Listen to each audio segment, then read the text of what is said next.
Hello everyone and welcome to SkillCapped. My name is Dr. Zora and today I'm going to be teaching you everything you need to know to play Haven effectively like the pros. We'll be looking at strategies that the pros use, the best agents to play on Haven, and simple positions that will land you easy kills.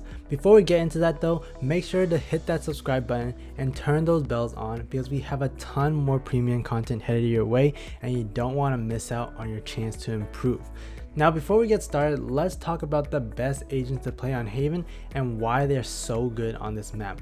First up is Sage. With Haven having 3 maps, the defenders have to spread out more than normal, and this gives the attackers an advantage and makes it easier for them to push onto a site that they choose. In order to decrease this attacker advantage, you need abilities that can greatly slow down a push or straight up block a push, and that's where Sage comes into play.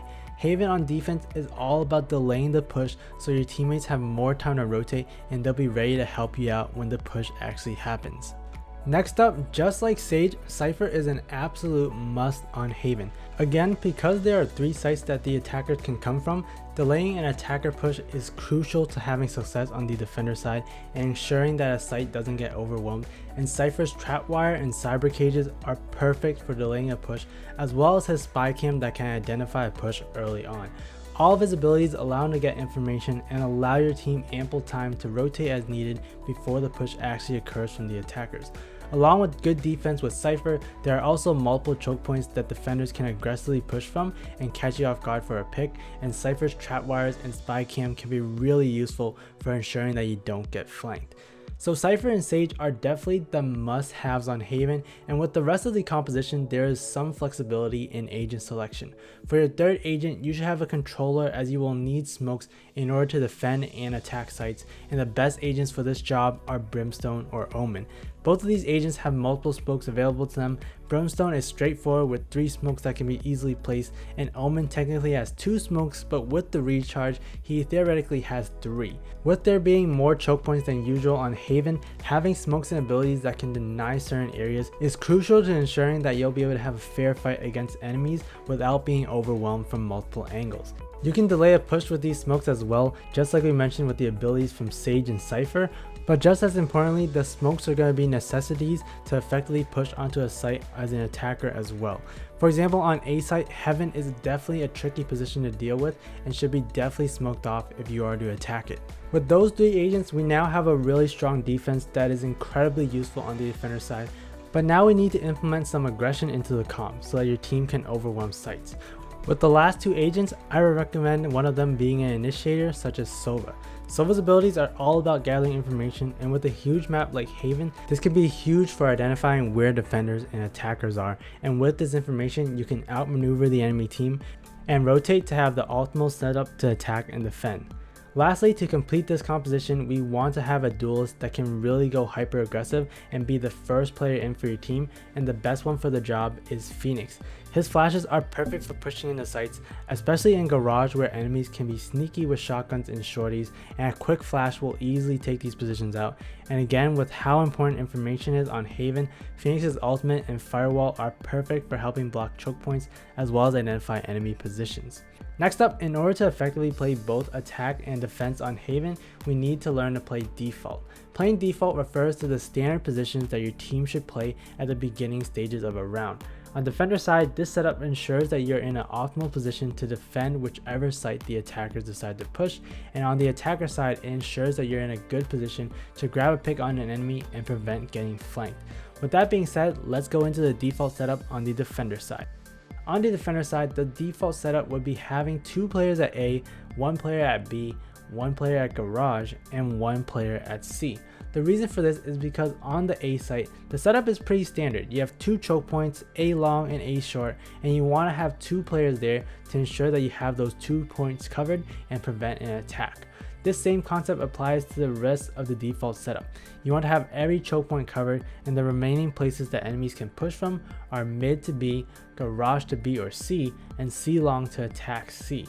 You can see that the B and C sites are set up in a more complicated manner with the addition of Garage that can allow enemies to attack into the C site or to attack into B. Because of this unique location, you're forced to have to divide your defenders more in order to have this powerful position covered. Now that we have the default positions covered, let's talk about which agents would best fit each position. I'll start with the big one here. Sage should be played on the B site for the exact reasons we mentioned earlier and more. The main way that attackers will push through B is through mid. Giving up mid also opens up potential options for the enemies to go through A connector or C connector for a flank and create a really strong split push. So in order to prevent this from happening, Sage's walls and slow orbs are incredibly useful for blocking and delaying a push from mid. Along with that, considering Sage's role as a sentinel / support, she needs to be in a position where she can rotate quickly to help out her teammates as well as give the team heals as needed. Playing B allows Sage the quickest access to both A and C so that she can fulfill this role to the fullest potential. From there, Cypher can be played on A or C as he can effectively cover the choke points on each of these sites with his trap wires and cages. After these two agents, you can be pretty flexible with the rest of your setup in the remaining areas of A, garage, or C site to defend the remaining choke points that Sage and Cypher haven't covered. On attacker side, your default setup involves spreading out your team at the beginning of the round to ensure that there aren't any openings for the defenders to flank you. You want to have one player checking C long, 2 to 3 players working through mid, and 1 to 2 players working through A long and A short if you plan to attack that site. This setup will ensure that all areas are covered, and the goal is to try to find a pick in which you can then push a site afterwards or force a rotation from the enemy team, which can open up room to attack another site. You want to put more players into middle as gaining control of this area and taking over garage or B greatly opens the door for an effective push onto a site. If you do have Cypher on your team, you can have a lot more flexibility with your default setup as you can place traps outside A or outside C that can identify a flank, and with this you can place your teammates elsewhere to better overwhelm a choke point during the default phase. Now that we know the default setups, we will now go over how to attack sites, and we're going to start off with the A site.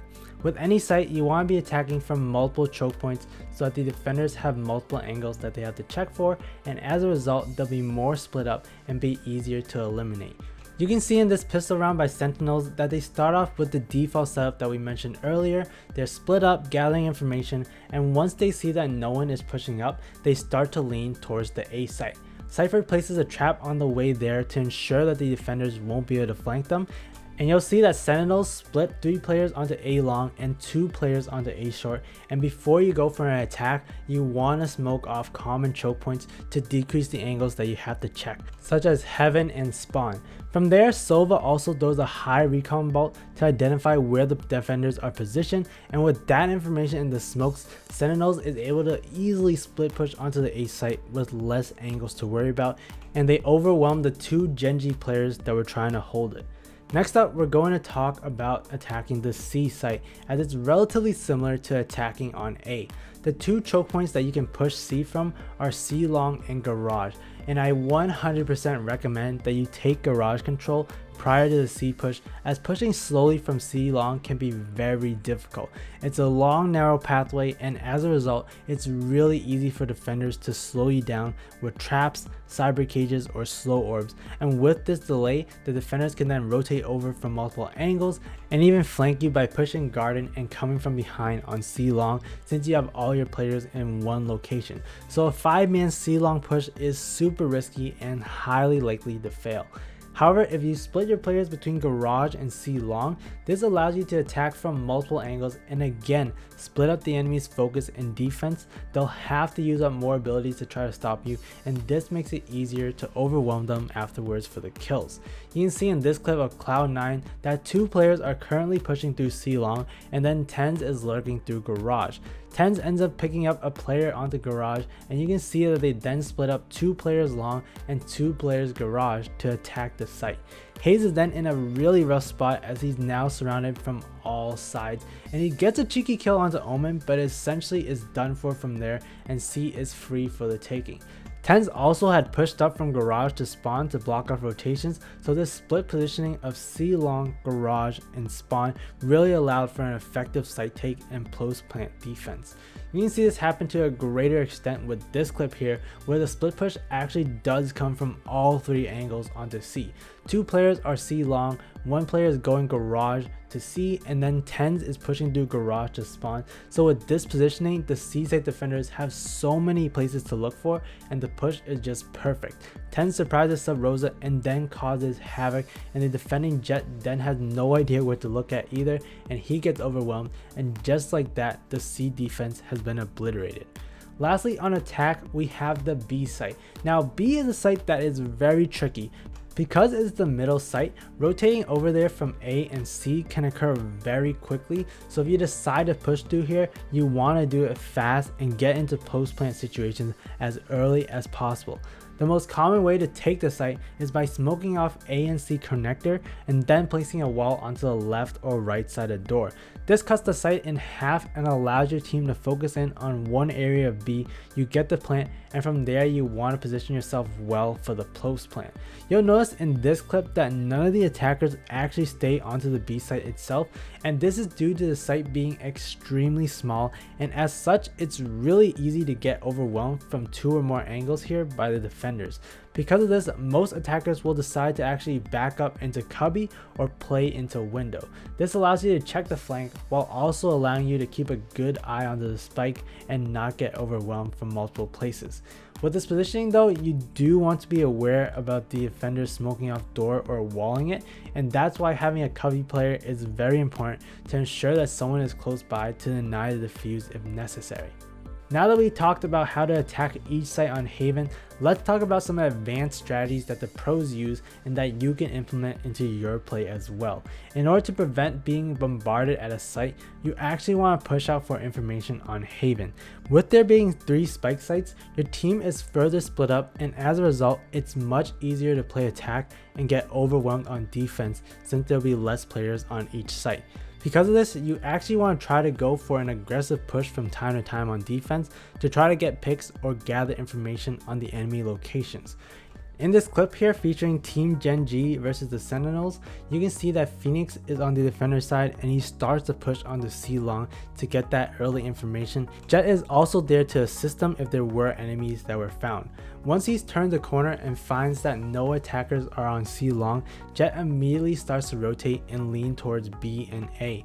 With this information, it's unlikely that the attackers will straight up push through C from garage, so Sage also starts to rotate out of there as well and head towards A, while Jet plays the back of sight to defend B and also watch garage. Sentinels actually ends up hitting the B site, which wasn't what Gen G were expecting, but the Phoenix push actually plays a huge role on the retake for Gen G. Usually as an attacker, you suspect more players to be coming at you up front from locations such as A or C connector, as well as garage, so these were the areas that Sentinels were mainly defending at the post plant. Because of this, Cypher and Phoenix were then able to push from behind, and the team retook the site from multiple angles, which overwhelmed the attackers and led to a very successful retake. You can see that the attackers had no idea where to look for defenders, and because of this, GMD was able to flash and come from behind, grabbing a quick 3k and greatly improving the chances of retaking the site. But the main point here again is that there was a push for information early on, which allowed the defenders to better position themselves. On the attacker side, the biggest strategy you can do is faking sites. This is particularly useful on Haven. With there being 3 sites, it takes a long time for the players on A to rotate to C and vice versa, and if you can fake defenders out, you'll allow the spike to tick for several seconds before the enemy defenders can even react and attempt a retake. You can also do fakes using the B site as well though. In order to effectively fake a site, you have to sell a push by utilizing sound as well as your abilities. You can see in this clip by TSM that they used the Sage Wall along with the connector smokes that we mentioned previously to go for what looks like a standard B take, and as a result, several SKT1 players rotate over there. Hayes continues to sell that as B by firing his pistol and making a lot of noise with his movement, and meanwhile the rest of his team is actually going to A, and they don't even use any abilities to push through as SKT1 has completely fallen for the bait on B site. TSM gets a free spike plant as a result, and now they get to have a 5 versus 5 post plant, and this scenario is nearly impossible to retake for the defenders, and you can see that SKT1 gets obliterated. Alright, so what are your favorite agents to play on Haven? Let us know in the comment section below, and while you're down there, make sure to like, subscribe, and hit the bell icon to get more premium guides just like this one with one goal in mind, helping you become a better player. We here at SkillCapped want to thank you for watching. We'll catch you in the next one, and good luck out there.